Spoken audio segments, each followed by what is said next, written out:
Ben, merci beaucoup pour l'invitation.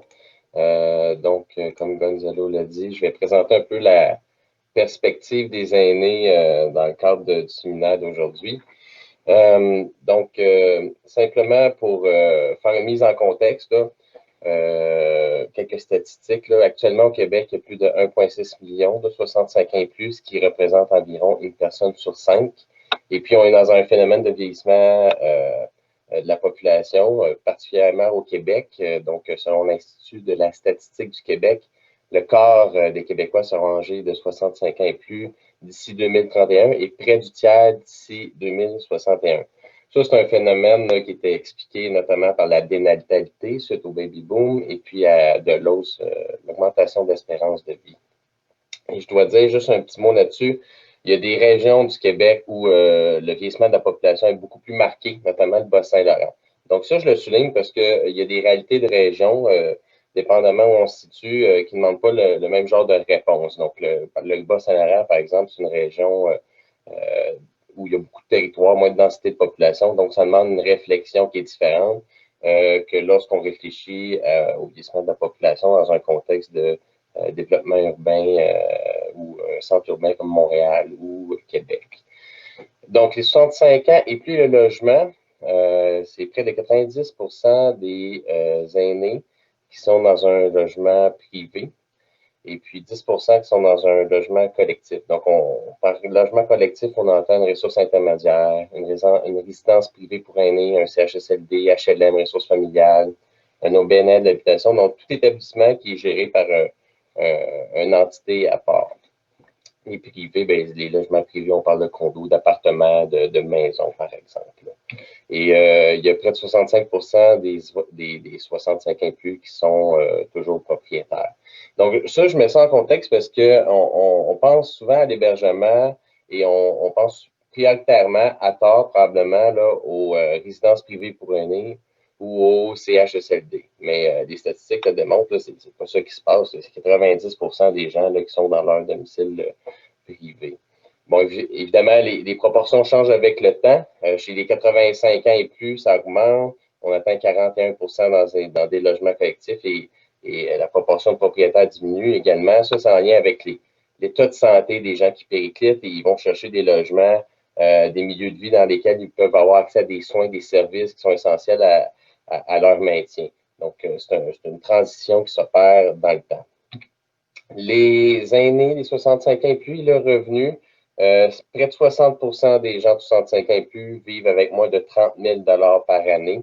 Et il y a 35 des gens qui vivent avec moins de 20 000 Ça, c'est juste pour mettre en contexte. Là, les aînés sont loin de vivre, de rouler sur l'or. Ce que souhaitent les aînés, bien, c'est de demeurer chez eux dans leur communauté le plus longtemps possible et être considérés comme des parties prenantes de la société.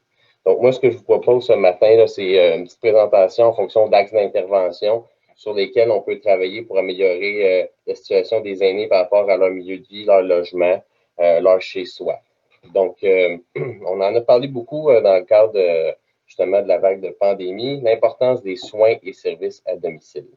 Le Québec consacre 1,3 de son PIB aux soins de longue durée à domicile, ce qui est bien en deçà de l'OCDE, dont la moyenne est de 1,7 Donc, quand on parle de soins à domicile, on parle de services directs. Ça peut être un plan de traitement effectué par le CLSC. Ça peut être fait par le biais d'organismes communautaires, par exemple les ESAD, les entreprises d'économie sociale, ou ça peut être une enveloppe allouée directement à l'usager pour qu'il aille chercher lui-même ses services. Il ne faut pas négliger non plus les services à domicile. Quand on parle de services à domicile, on parle plutôt d'entretien ménager, entretien domestique, coupe de pelouse, déneigement. Il ne faut pas négliger ça parce qu'il y a une question de salubrité des milieux de vie, une question, c'est pour la santé des aînés. Et puis, il y a aussi des risques liés à certaines tâches. Par exemple, quelqu'un qui décide de déneiger, qui se blesse, qui est hospitalisé, ben, c'est évidemment, ça va avoir des impacts sur sa santé à court et moyen terme. En plus d'engendrer une hospitalisation. Donc, il y a des services de même qui se font. L'importance de l'adaptation du domicile et du logement. Donc, il y a la question de l'adaptabilité du milieu de vie. Donc, il y a des maisons multipaliers, des maisons de plein pied, il y a des édifices à quelques étages, des édifices à de nombreux étages. Donc, dépendamment du milieu, Certaines adaptations sont possibles ou non. Mais il est possible d'agir de manière préventive en construisant une maison, un logement ou un milieu institutionnel qui est évolutif. Notamment dans les logements privés, là, il y a la SCHL qui a publié un guide qui s'appelle Bâtiflex. Là.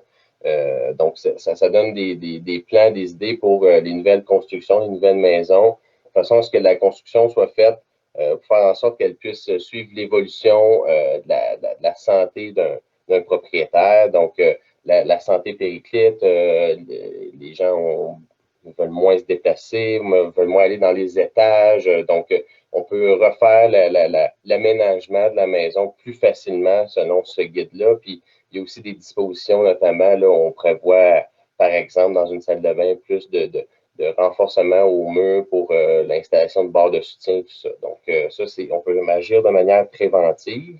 Bon, évidemment, là, ça se fait aussi au milieu institutionnel. Les maisons des aînés seront construites de manière évolutive. Donc, c'est une très bonne nouvelle parce qu'on va pouvoir, une personne va pouvoir intégrer une maison des aînés et rester toute sa vie, peu importe, jusqu'à temps qu'il souhaite quitter ou qu'elle décède, parce que le bâtiment va pouvoir suivre les conditions de santé au fur et à mesure où la santé périclite. Là.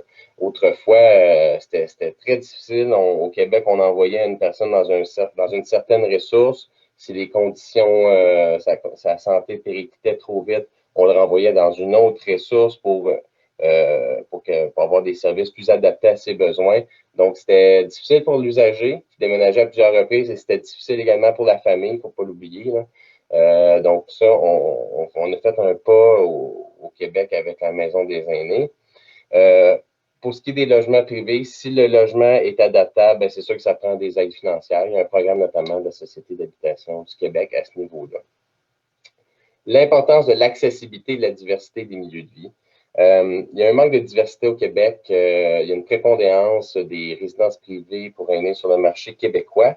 C'est une particularité au Québec. La proportion de personnes de 75 ans et plus qui vit en résidence privée est estimée à 18 ce qui est la proportion la plus élevée au Canada. Là, pour vous donner une idée, là, la province la plus près de nous, c'est l'île du Prince-Édouard avec 10,5 Pourtant, il y a plusieurs autres modèles de milieu de vie qui existent. Les HLM, il y a des HLM qui se concentrent beaucoup pour une clientèle aînée, des coopératives, des ressources intermédiaires, bon, évidemment, une maison des aînés qui s'en viennent, les OBSL d'habitation, les ressources de transition. Donc, il y a moyen d'explorer d'autres modèles qui sont parfois plus communautaires, mais il y a d'autres modèles qui existent. Et puis, en question d'accessibilité financière, c'est sûr qu'il faut, pour accéder à ces milieux de vie, il faut penser au fait que les aînés ont très peu de revenus, puis il faut éviter que les aînés s'appauvrissent pour se loger. Donc, ça m'amène à l'autre point, le soutien fiscal. C'est important de soutenir des aînés qui nécessitent pour se loger. Dans les domiciles privés, il y a un programme qui s'appelle l'allocation logement. Dans les domiciles collectifs, il y a notamment un programme qui évalue la contribution d'un usager pour sa chambre dans un CHSLD. Ça va être un programme qui va être applicable aussi pour les maisons des aînés. Il faut soutenir les aînés en perte d'autonomie. À ce niveau-là, il y a un crédit d'impôt pour qu'un aîné puisse acheter du matériel d'appoint, notamment une canne, une marchette. Il y a aussi un crédit d'impôt qui existe pour s'assurer qu'on maintient les aînés à domicile, qu'ils puissent aller chercher des services, notamment des services infirmiers, des services de préposés qui vont aller chez eux pour les aider. Donc, au niveau des crédits d'impôt, l'enjeu, c'est tout le temps le taux de remboursement, combien un aîné doit dépenser et combien est remboursé par l'État, et l'équité. Il faut que le crédit d'impôt s'applique de manière équitable en fonction de l'aîné et du milieu de vie dans lequel il vit. Autre point important, l'urbanisme et l'entretien des infrastructures municipales. Je parle souvent des voies circulables et puis de l'apparition des ronds-points il y a plusieurs années. Pour tout le monde, ça a été une adaptation. Donc, imaginez un aîné qui fait 40, 60 ans qui vit dans la même ville, dans le même village, puis du jour au lendemain, il voit apparaître un rond-point. Donc, comment je m'engage en rond-point et tout ça. Donc, je ne dis pas qu'il faut être réfractaire au changement. Je dis juste qu'il faut accompagner les aînés dans ce changement-là. Il faut les informer, il faut prendre leurs doléances, il faut comprendre leurs problématiques, puis aller avec un projet qui est inclusif pour eux. Même chose au niveau de l'aménagement des trottoirs, il faut que la connexion des trottoirs entre entre les quartiers, d'un centre-ville, d'un parc à l'autre, soit bien fait. Il faut que les trottoirs soient adaptés. Il faut que ça puisse accueillir des gens à mobilité réduite. Donc, ça prend des descentes convenables. L'aménagement des parcs et des espaces publics aussi, c'est à prendre en compte. Un espace public à multipalier, c'est plus difficile pour quelqu'un qui a de la difficulté à se déplacer ou qui est à mobilité réduite. Il ne faut pas oublier l'importance de l'entretien au Québec dans le contexte d'une société, une communauté nordique. Donc, le déneigement, le déglaçage. Pour beaucoup d'aînés, l'hiver, c'est synonyme de risque. Risque de chute, risque de blessure, risque d'hospitalisation. Il y a des aînés qui s'encabanent juste parce que l'entretien des trottoirs ou des rues est négligé. Donc, ça, c'est quelque chose à prendre en compte beaucoup au niveau municipal. Gonzalo en parlait dans l'introduction. C'est important de garder une proximité des milieux de vie pour aînés de la vie communautaire.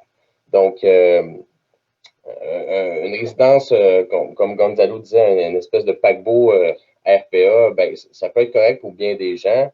N'empêche, il faut qu'il soit le plus possible près du milieu de vie où ça bouille.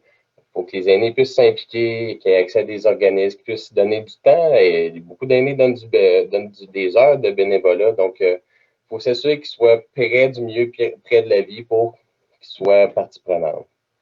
Dernier point que je souhaite souligner, l'importance du transport collectif et du transport adapté. Il faut avoir un bon parc routier adapté aux besoins et il ne faut pas négliger les infrastructures d'accueil, les débarcadères, tout ça. Donc, on le sait, le métro, ça a été fait il y a quelques années. C'était pas considéré à l'époque, mais il y a beaucoup de stations qui ne sont pas accessibles pour les gens à mobilité réduite. C'est quelque chose qu'il faut réfléchir assurément aujourd'hui. Peu importe la structure, la nouvelle infrastructure qui est construite. Donc, voilà, c'est un peu la perspective des aînés. Donc, je vous remercie beaucoup de m'avoir écouté.